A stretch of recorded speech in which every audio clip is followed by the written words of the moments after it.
Hello and welcome to the Vestibular Disorders Association's Making Vestibular Visible. I'm Dr. Kathleen Strauss. I'm a physical therapist and a volunteer with VITA. Today's event is brought to you by DizzyDx, a clinical decision support tool for rehab professionals. The views and opinions expressed today are those of the guests and myself, Dr. Strauss only, and do not necessarily represent the views and opinions of the Vestibular Disorders Association or its directors. This presentation today will be both for patients and clinicians, and it's recorded both as a video event, which you may be watching live. Thank you for all those tuning in live, but also as a podcast. So if you're listening to the podcast, anywhere that podcasts are streaming, down below in the description, you can click the link to watch the recorded segment here so you can see the things that will be presented here. Today, we're joined by Drs. Nicole Miranda and Heather Campbell. And before we begin, I wanted to just say welcome, but I also want to tell you about these two distinguished ladies that are joining us today. They've spent a lifetime in their career working with dizziness and patients who experience vestibular symptoms. Nicole Miranda is an assistant professor in the Doctor of Physical Therapy program at South College, based in Knoxville, Tennessee. And she's an affiliate faculty in the Regis University School of Physical Therapy in Denver, Colorado. She's the CEO and co-founder of Enhanced Clinical Insight, providing post-professional education and innovative educational technology to rehab providers. Her clinical expertise includes complex neurological and vestibular rehabilitation. And Dr. Campbell, Heather has more than 4 decades of diverse clinical care and education experience. She's an affiliate faculty member at Regis University School of Physical Therapy, teaching clinical reasoning and case management. She's taught basic and advanced cervical spine care for 15 years and has been an invited guest lecturer in physical therapy, medical, dental, and optometry programs. She's the co-founder and COO of Enhanced Clinical Insight, LLC, and DizzyDx. Welcome, Dr. Miranda and Campbell. It's great to be Thank you, here, Kathleen. Thank you. Thank you. You know, when I look at your history, Dr. Campbell, and you are teaching and lecturing in physical therapy, medical, dental, and optometry, those of you who have watched our podcasts or our live events before recognize that we've talked about TMJ and visual vestibular problems and the importance of really taking that multidisciplinary approach to the dizzy patient. So I can see where those other programs and those affiliate programs would be interested in what a vestibular specialist might have to say. So we've had some of that on these events. So if you're interested in visual and vestibular things and the correlation between the cervical spine and dizziness, take a look on our YouTube channel at vestibular.org and watch some of those other things. So welcome today. I know we're going to dive in deep, but tell us broadly what DizzyDx is, and then we'll dive in a little deeper. Thanks, Kathleen. DizzyDx is a web-based clinical decision support tool for rehab providers who are evaluating clients with dizziness. And we're really excited to share the current version of our 8-year project with you and your viewers. And you had a banner up before, but we'd like to invite everyone to explore the app with a 20% discount through the end of this year using the code 2023 launch. And as you know, dizziness and imbalance can be caused by numerous problems and present with a number of symptoms. We know that vestibular sources of dizziness and imbalance represent about 1/4 to 1/3 of all causes. And Nicole and I encourage all healthcare providers to use a broad view when interpreting their clients' symptoms. Some people come to us with a medical diagnosis already, but as rehab providers, we still have to determine what the underlying impairments are that drive that client's symptoms within the context of their life. From there, we can design an education and intervention that's likely to be successful in enhancing that person's recovery. In the United States, clients can access physical therapists before seeing a physician, and PTs carefully evaluate that person's history and their presentation to decide if therapy is the correct path or if other referrals need to be made. Compared to the number of people reporting dizziness in any given year around the world, there are just not enough specialist providers to go around, especially in rural areas. Every clinician will have a dizzy patient at some point. One of our most important goals with the DizzyDx app is to support all allied healthcare providers, beginning with physical therapists, with a clinical decision tree to assess or at least triage the client's presentation. There can be ways that a clinician can intervene or reach out to other sources to make more appropriate referrals. But the patient will feel heard, and that's a huge win towards recovery. Well, it certainly is. And we know with the Vestibular Disorders Association, our vesties or our vestibular warriors, the most important thing they say again and again is to feel heard and to feel seen.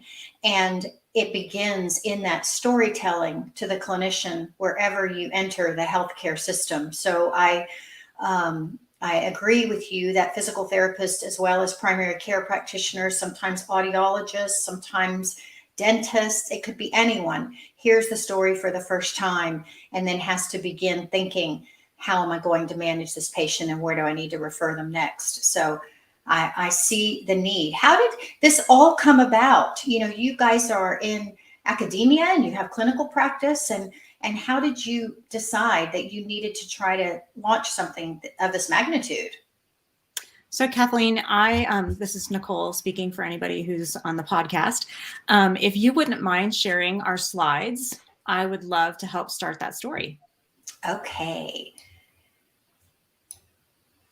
So here we go. So you can go ahead and advance the slide.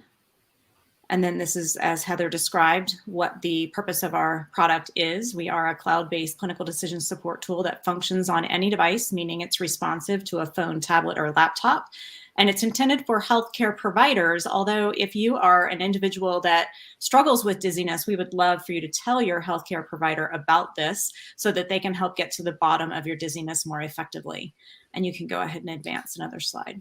So when I get to our story of how we got here, as you described with our background information, Heather and I wear a multitude of hats. We are clinicians at heart. We are also both parents and we are educators, and we have our own parents or have had parents that we have helped navigate the healthcare system as well. So we all know that process. And Heather and I probably started teaching post-professional courses together somewhere around 2010 or 2012 was the first time that we started teaching courses together.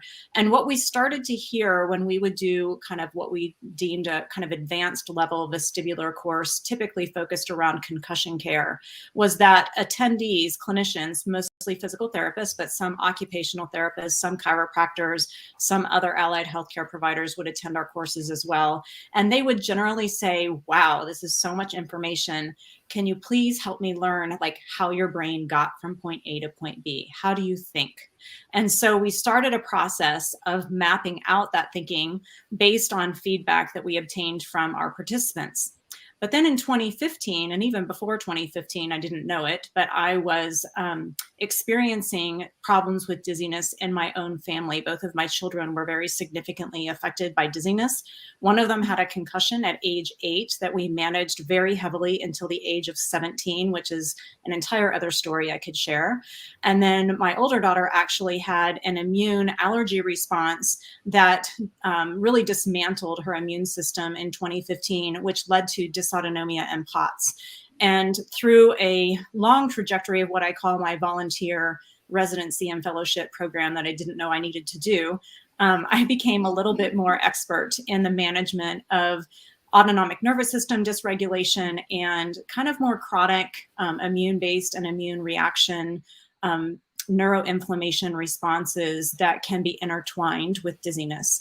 And so that lit an even bigger fire under both Heather and I, because I encouraged her to take this journey with me, to create something that was more innovative and responsive and regularly updated than a textbook or a notebook that had old slides from a class that you took a few years ago that you couldn't find or couldn't remember what the slide meant. And so while we don't want to replace anything else on the market, what we would like to do is we would like to provide something to people that they can access anywhere to help process through what people tell them when they're dizzy, because our patients tell us lots and lots of things, and they're often very distressed and very emotional, and it's a lot to manage. And so that's how this all started. Thank you for that.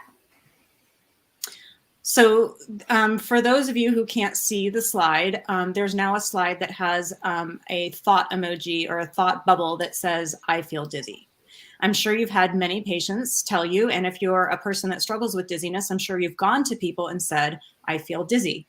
And so clinicians, based on how much experience they have in managing dizziness, they have their ears already turned on to hear other words besides just dizzy. We kind of call dizzy just kind of a flat word that doesn't have a lot of description to it. And so we try to talk people through providing us with better, stronger adjectives that tell us what dizziness really truly feels like, and when it happens, and how strong it is, and what changes that experience.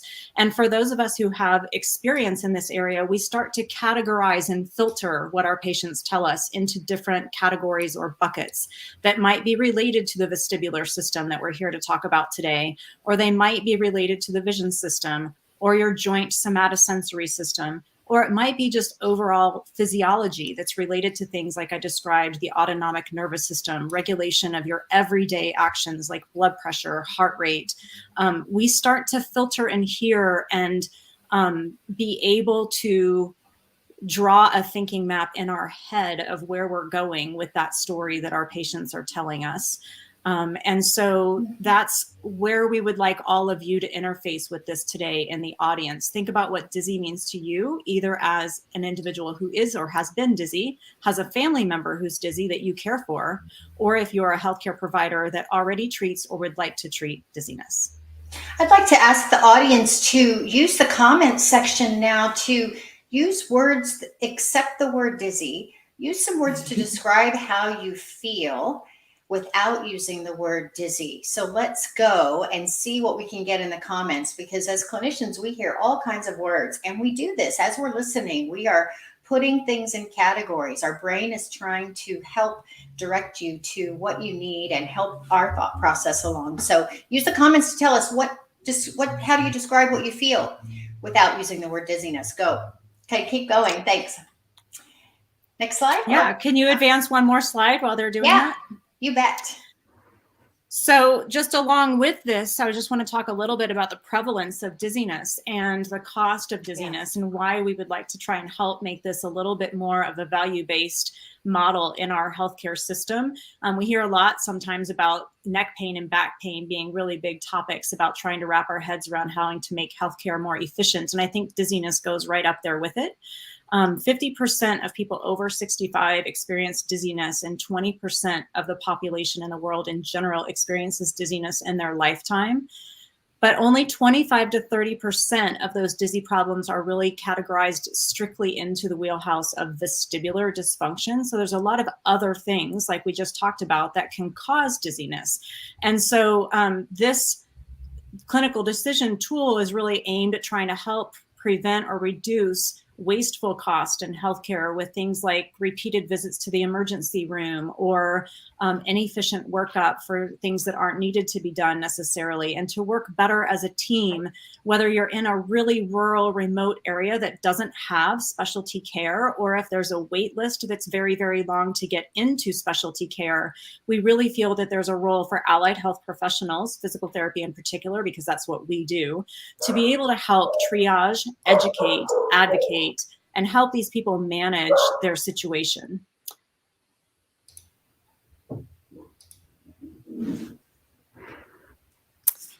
So this is Heather speaking, and I just want to talk about why DizzyDx provides a solution to that problem of there being such a demand and not enough specialty care.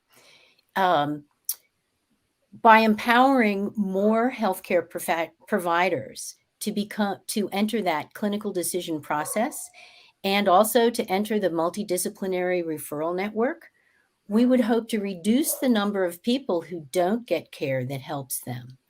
DizzyDx helps providers recognize those specific symptoms and prioritize impairments after testing, and then engage with patients and other providers confidently through qualified documentation, and hopefully to increase the value of the care that is given to these folks, even at a non-specialist level.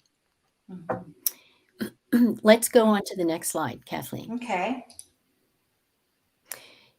So Nicole and I, as you were introduced to us, we're both physical therapists. And so the content and the thought process in this app leans in the direction of physical therapy because that's our tribe, if you will.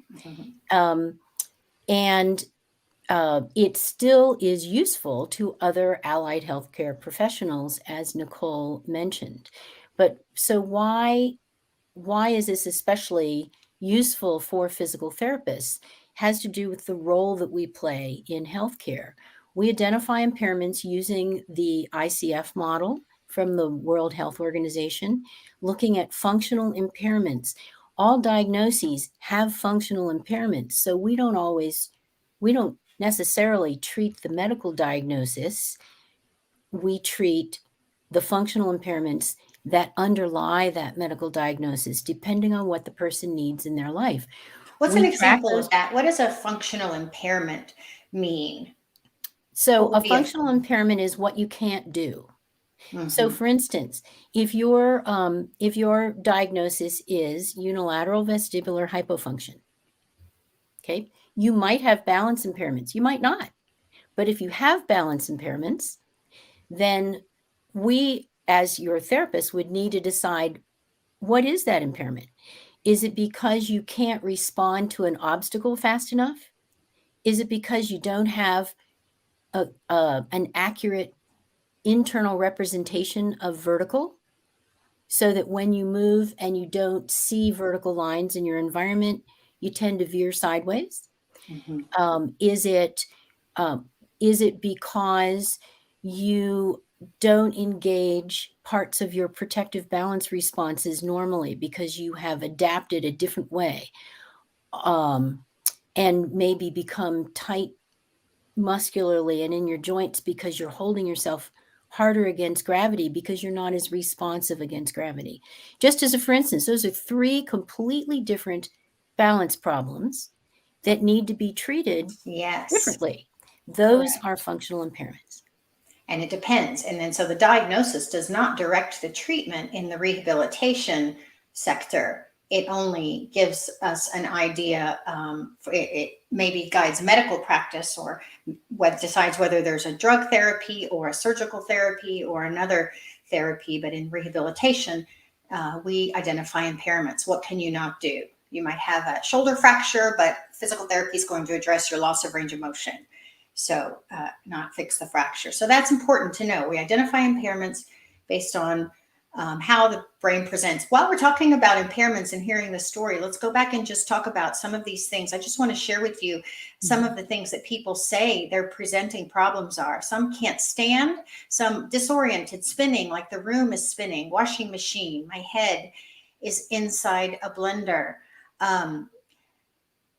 discombobulated, brain is moving around in my head, lightheaded, disoriented, rocking, bobbing, swaying, neck stiffness, shoving sensations. I feel like my eyes are crossed, popcorn neck, again, a relationship with the vestibular system and the cervical spine, cannot tolerate light and movement, environment without spinning, brain foggy and fuzzy. This person says, not room spinning vertigo, but more like being thrown around, thrown into an ocean wave, feeling off balance, weird head feelings, head tremors, and vertigo and balance issues. So certainly there are so many people, like you spoke about the prevalence of these situations, that are eager and looking for help. And your presence on this website just supports the fact that we know people are wanting to be seen and heard, and Vita's goal is to help you find the diagnosis and the care you need as quickly as possible. If you're looking for a vestibular rehab provider, be sure and know that you can do that if you go to vestibular.org/healthcare-directory. We'll bring that up again later and help you find a healthcare practitioner in your area. Okay, let's keep going. Just wanted to segue on that. No, that is a colorful list of descriptors. Isn't it? It is. And we have utilized the most common recurring specific symptoms. So we have a list of 12 in the app to help clinicians sort of, as Nicole said, filter what the clients are saying, which then helps us head towards patterns of function and dysfunction that we might expect associated with those very specific symptoms. That was a great exercise. Thanks. Ready for the next? Yeah. Yeah, let's move on to the next slide. So there are several medical clinical decision support apps, and studies show that care improves in effectiveness and efficiency if they're used. 3 that we're really familiar with are Isabel Health, which covers about 6,000 medical diagnoses. So it's for physicians and physician assistants. Triage is a life-saving checklist for pediatric trauma victims, and it's currently being used in the war in Ukraine. And VisualDx is a diagnostic tool for dermatology. There aren't any interactive apps like ours that help physical therapists and other allied health providers with the nuts and bolts of rehabilitation. 2 features that are unique to DizzyDx are the creation of a case with a clinical presentation that closely matches your patient, and the option to save your summary of findings in each case that you create to revisit later or to download. So Nicole and I, as I said, are both physical therapists, which is why the content and the thought process tend to reflect that. Our hope is that people will use the language in the app to improve the efficiency of their documentation so that it's more defensible and perhaps will be paid without eyebrows raising. The app as an educational tool can help improve professional competency. And it's our hope that people who use the app might be motivated to follow through and pursue more specialty education, in fact. And then the app can help people make use of that specialty education by giving them a tool where they can repeat and digest that information and apply it to their specific patients. Because as we know, when you enter an educational realm as a professional and are given an awful lot of information, it sounds great at the moment, but next week, can you still access that in a useful manner? And 3 weeks from now, can you still access that in a useful manner? And we would hope that the app would give people a platform where they can review and apply in lots of different situations. Nicole already mentioned that the wait list to see specialists could be reduced if a broader array of professionals were feeling confident and able to at least start and triage dizzy folks.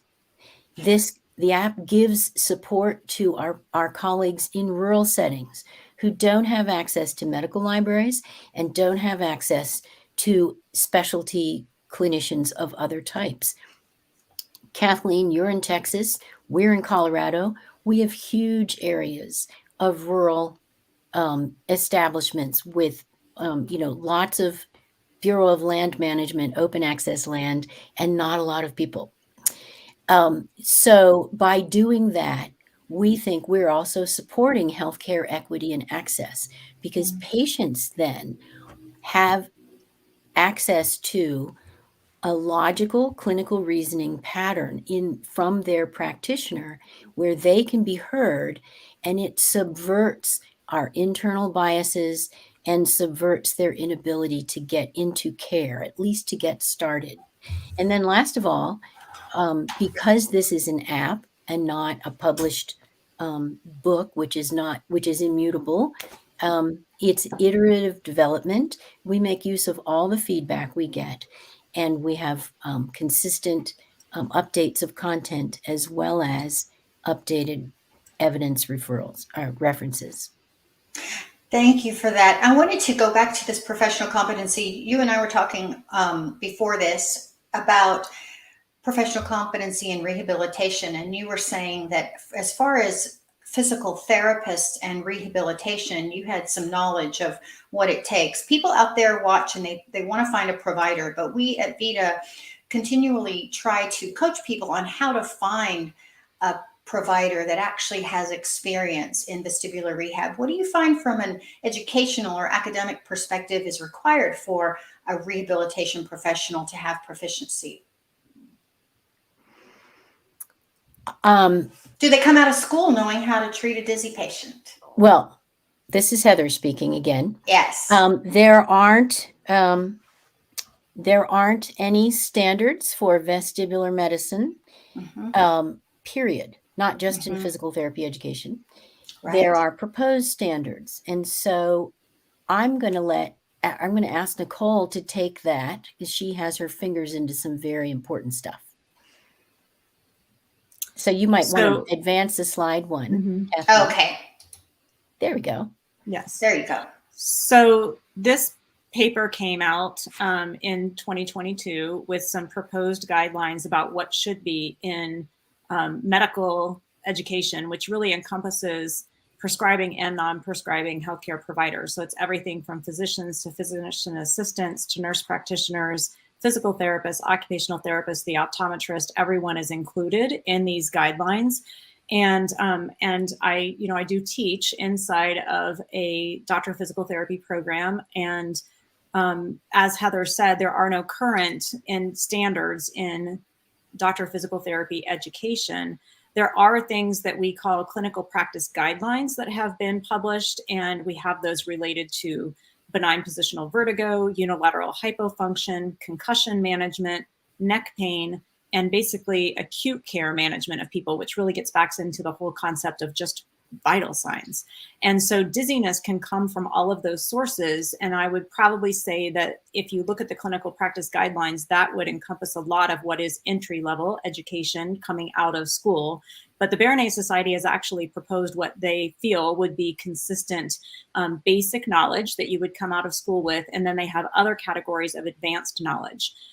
Our app covers all of the content that's expressed in these pending curriculum guidelines. So we are really trying to set up educational institutions to be able to meet these guidelines and up the standard for what would be entry-level primary care ability to address dizziness as a global health condition, with still having the obvious need for specialty training in advanced areas and the need to consult and refer in complex cases, and obviously to practice multidisciplinary care where you're referring back to other healthcare professionals. Absolutely. Takes a team. That's great. And I think that when we get into how you use the app, we'll get to see how you integrate information and clinical support, supportive evidence for the clinicians using the app. We can probably go there now if you'd like. Sure. So what I'm going to do to show us how it works, I'm going to move to a video. So you won't see our faces on the video, but you'll be able to hear Nicole and Heather walk us through it. So can you, before you start the video, Kathleen, can you pause it for 1 second? Sure. I just want to ask you a question. This is Nicole, and I just want to ask you a question, Kathleen, because you and I met the other day because you had not seen the inside of DizzyDx. And I took you took yourself on a tour, and I helped guide your tour a little bit, which is something that you have to do when you develop an app. You have to do something called usability testing. And we look at how people successfully or struggle to navigate through the app. And that's part of what drives our ongoing development. So what I asked you to do was I asked you to kind of think about a person, and you called him Henry. We like people to de-identify the case that they're building. Heather expressed before that you can build cases in the app. So can you just tell me a quick blurb about this representation of this person, Henry, that you were thinking of before you entered DizzyDx? Yeah, so, I was thinking about a gentleman who's in his mid-80s who has been to many, many vestibular specialists and laboratories and had a lot of testing, but continues to have symptoms. And so because it's a case that is not cut and dry, I thought, well, let me just sort of give you some of the things that he might present with and see where it leads me. And I was testing to see if your DizzyDx followed a pathway that was logical for me in ordering tests or working with the doctors to suggest that he might need further workup in this area or this area.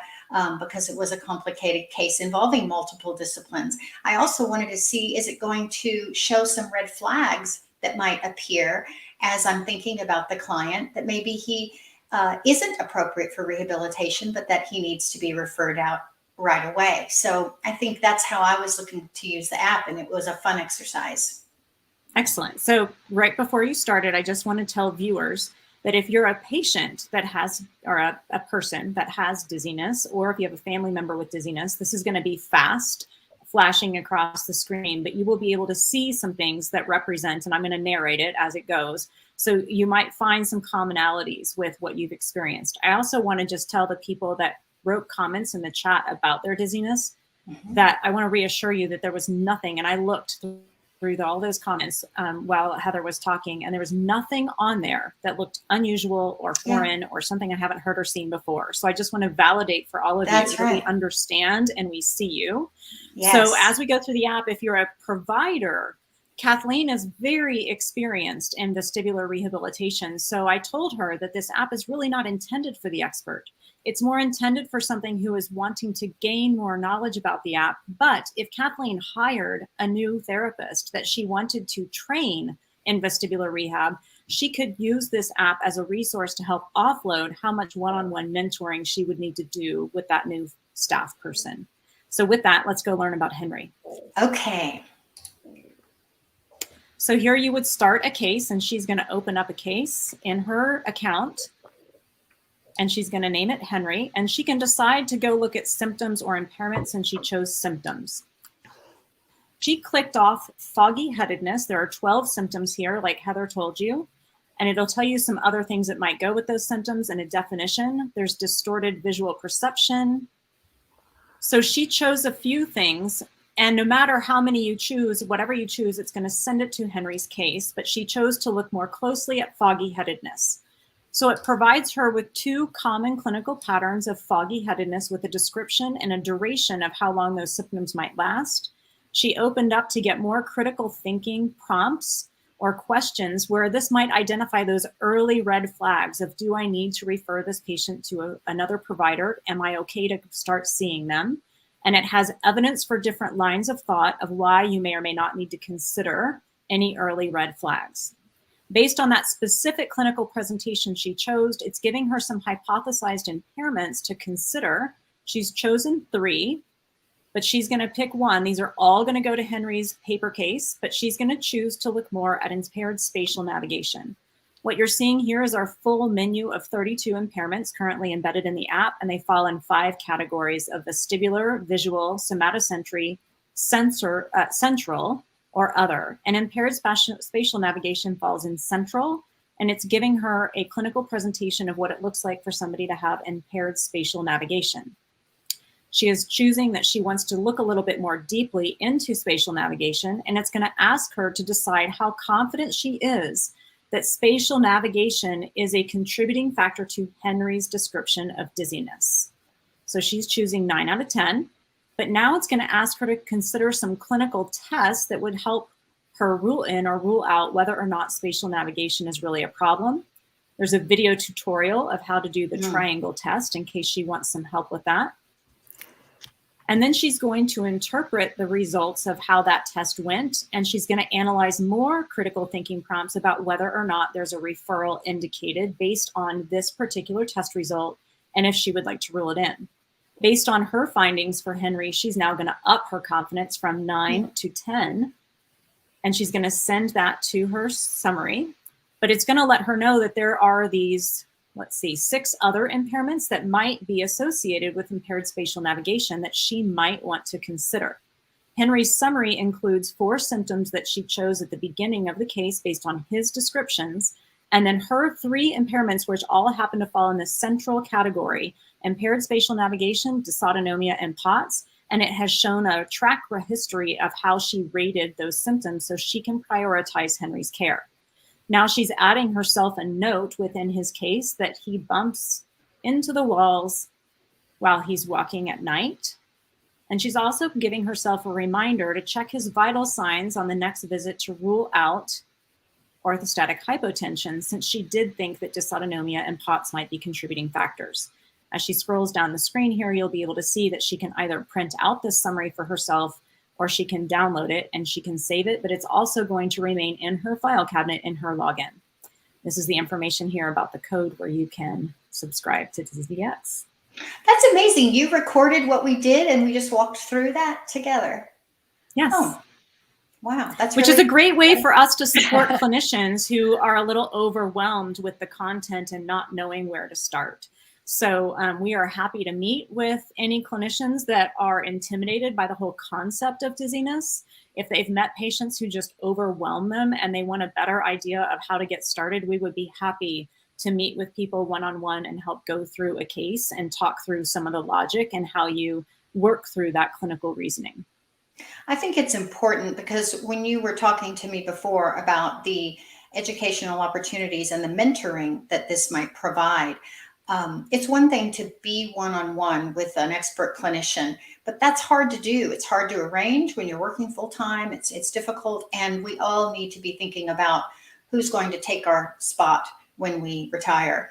And that is a challenge as well. So anything that helps guide people in vestibular medicine field to really hone their skills with supportive evidence in the literature. I was impressed with that. That made me happy because I feel like vestibular rehab therapists are evidence-based, as are all vestibular medicine professionals, regardless of your discipline, and the evidence is growing daily. So how do you keep this current when you choose DizzyDx? How do I know I'm getting up to the minute? So I'll answer that question, but I just want to add one more comment related to something you said, because you talked about the one-on-one mentoring, but I also want to remind people that, you know, historically, we've always done lunch rounds or just general conversations in the office, or sometimes Heather and I never worked in the same clinic together.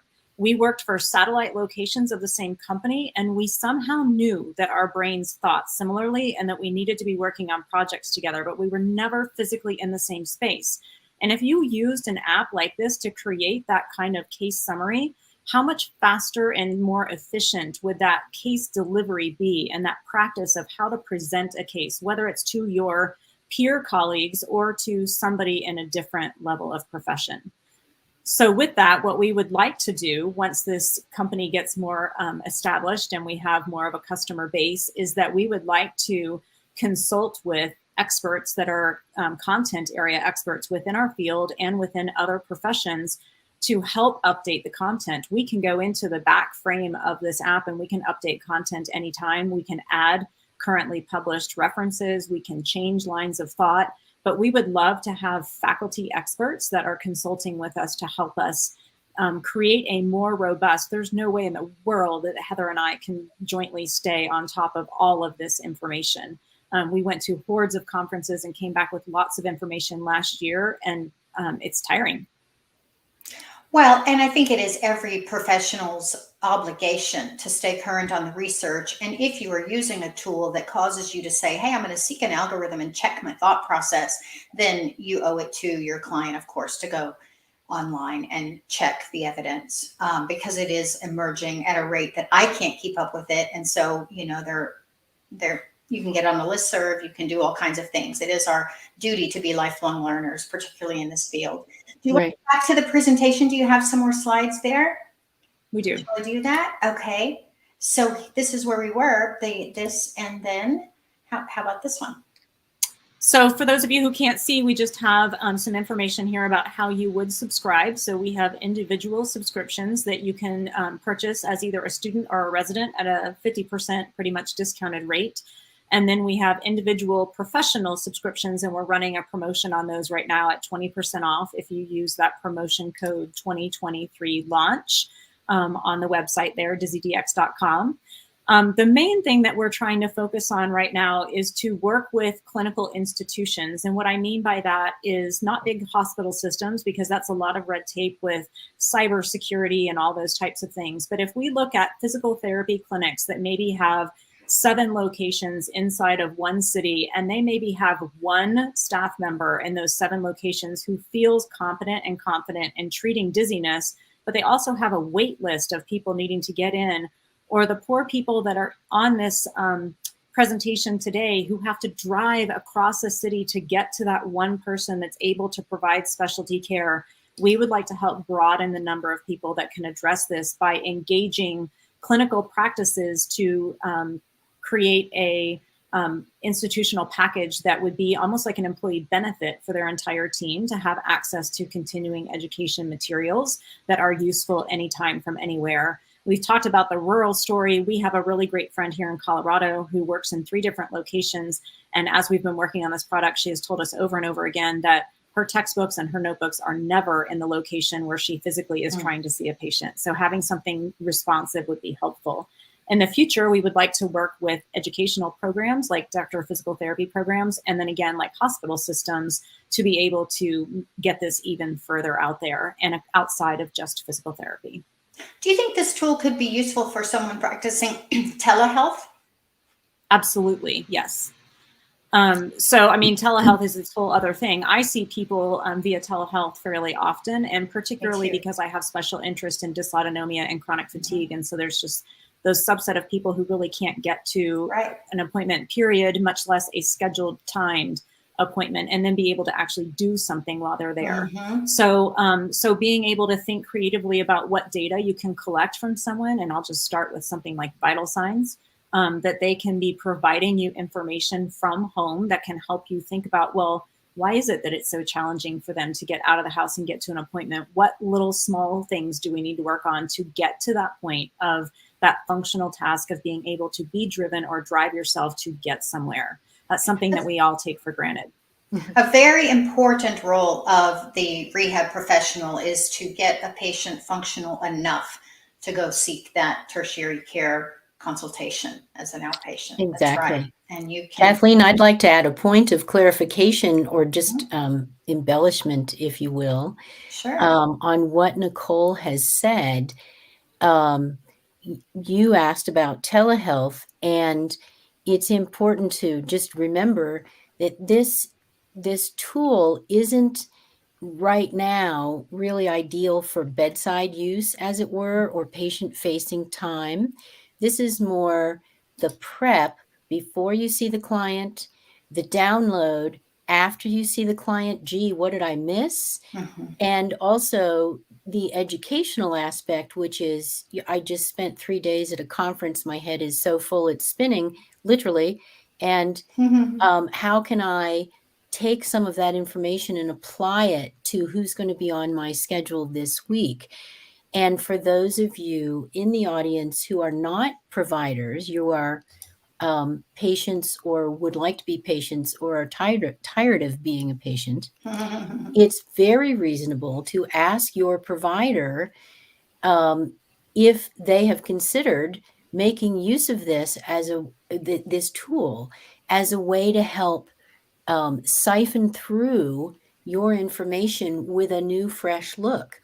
And then last of all, again, I mentioned before the non-specialist providers.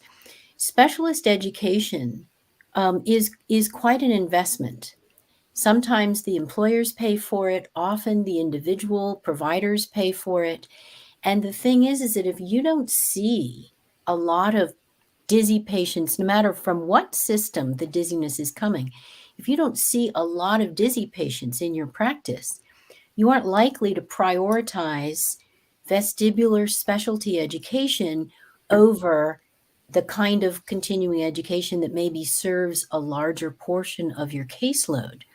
And that's a place where, as an inexpensive tool, DizzyDx can be really helpful to the person who only occasionally encounters a dizzy patient and needs to be on their game for that person, but they're not going to have an armload of expertise because the majority of their caseload may not look like that. But as I mentioned before, every clinician is going to meet a dizzy patient because there's so many folks out there who are struggling with various forms of dizziness. On Tuesday, or Friday. And it would be great if everybody would be willing to at least have the conversation with them in a logical, thoughtful manner through clinical decision making to at least get them started going in the right direction. And we know that people who feel heard and who have an idea that, as Nicole said, nothing that showed up in the chat was unusual or new for us because we've seen a lot of it. But we know that when people feel heard, their physiology actually improves, and they've already set themselves up better for a healing journey. I love that. You know, I talk about quality of life improvement does not depend on elimination of symptoms. And let me just say that again, quality of life improvement does not depend on elimination of symptoms. Those are independent things. And so we as rehab professionals help people feel better in a number of ways. And it doesn't always include complete elimination of symptoms, but learning how to live with those. I think this is a wonderful opportunity for us to see technology useful to help improve the care and help that vestibular warriors receive. And of course, at the Vestibular Disorders Association, we believe in a multidisciplinary approach to vestibular medicine in that it takes a variety of professionals to give the optimal care that a client needs or a patient needs when they enter the healthcare system. But we do recognize that you enter the healthcare system in different ways. And if you were to enter it in an allied health professional or through an allied health professional like a physical therapist, this might be one of the tools that you'll see. I imagine that other professionals, MDs, and audiologists and other therapists might find this useful as it has consolidated the evidence to help guide the algorithm of thinking. And dizziness is one of those tougher things to diagnose. We found for years at Vita that the average person sees 5 or more doctors or providers before they arrive at a diagnosis. And while people are awaiting specific diagnosis, sometimes they begin receiving rehabilitation for their symptoms while they're awaiting that specific diagnostic information from test results. At least that's the way my practice works. A lot of times we're waiting and I'll say, let's get you feeling better now as soon as possible while we await the results of the test or while we await your appointment for the specialist, which can take months sometimes. So that is excellent. Let's take a look and see if we have any questions. I think we don't, which is always a good sign. That means that you have given a very thorough presentation about this. I know that there are few who can watch it live, but many more who will see this, as this will be recorded for the podcast, available anywhere podcasts are streamed. Our podcast is called Making Vestibular Visible. And the Vestibular Disorders Association website, which is vestibular.org, you can /podcasts and find the Vita podcast there as well. I hope, Dr. Campbell and Dr. Miranda, that you will share the links to this as well with your students and your colleagues as we continue to get the word out to help people find their journey back to balance. I'm going to give you each last word. We'll also share this in our professional members in the next Vita newsletter that goes out specifically to those professional members. Let's start with you, Nicole. Last comments or words or anything you would like to add? So I would like to add for any of you that are struggling with dizziness in the audience that, again, I see you, I feel you. I have spent years helping my children get back to a very functional state of life and learning to be in the driver's seat of their own healthcare, which I think is probably the biggest gift I could have given them. And it took a long time. So patience is really important. I had to learn how to take my own advice, and I had to step out of clinical practice to be a care provider to be able to do that. And it was really, really painful at times and mind altering. So I just want you to know that I understand that. And then to the providers in the audience, I shared with Kathleen the other day when we met that back in the 90s, it was suggested to me that I investigate getting into vestibular care and to go work under the guidance of somebody that was at a place called the Texas Center for Hearing and Balance, because I was at the Institute for Rehabilitation and Research in Houston, and that person was Kathleen, and look where I am now. And I avoided vestibular and neck care like nobody's business, because I was seeing people with spinal cord injuries and necks scared me. And so look what happens when you try to avoid something, you end up right smack dab in the middle of it. So yeah, I'm the most car sick person you've ever met. I have to drive everywhere. Don't put me in a back seat. And it's hilarious that I deal with that on a daily basis. What year was that you were told to come see me? They probably said I was scary, because back it then was like the mid 90s where they told me I would be a better therapist if I learned more about dizziness. And I said, no, they take care of that over there. And then they send the patients back to me afterwards. That's right. I've gotten smarter. I've gotten a lot smarter. It's a pleasure, and we're glad you did. We are glad you did. What about you, Heather? Well, Kathleen, thanks so much for having us. This has been a lot of fun, and I'm sure you can tell that Nicole and I feel quite passionately about our project, but the project is a path through clinical reasoning. And across all of healthcare, in particular in medicine, clinical reasoning is the demand for tools that help direct clinical reasoning is almost at crisis mode, because medical mistakes are the third leading cause of death in the United States, and we have so much more technology to work with. We have so much more pharmacy to work with. We as rehab providers have so much more technology to work with as well, in terms of our equipment and whatnot, and all of the new research that logical path that uses critical thinking to go down through a clinical reasoning, not necessarily an algorithm, but at least a decision tree, is really important. And Nicole and I just are trying just to contribute a useful tool to that effort for, in particular, physical therapists and other allied health professionals.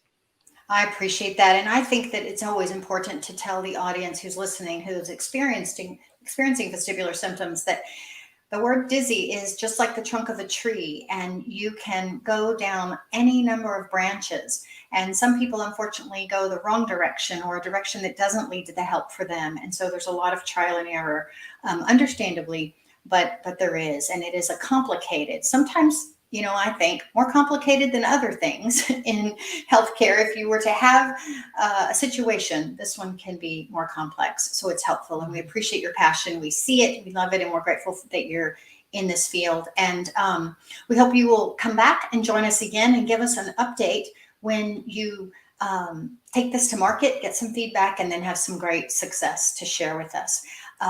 But in the meantime, thank you all for joining us. We appreciate you. And remember that Vestibular Disorders Association depends on and needs your financial support. We are a volunteer-based agency. I have a practice during the day, but volunteer with VITA my spare time, because I care deeply about its mission to bring people back to balance and help them on their journey back to balance. So until next time, thank you so much. And everybody have a wonderful day.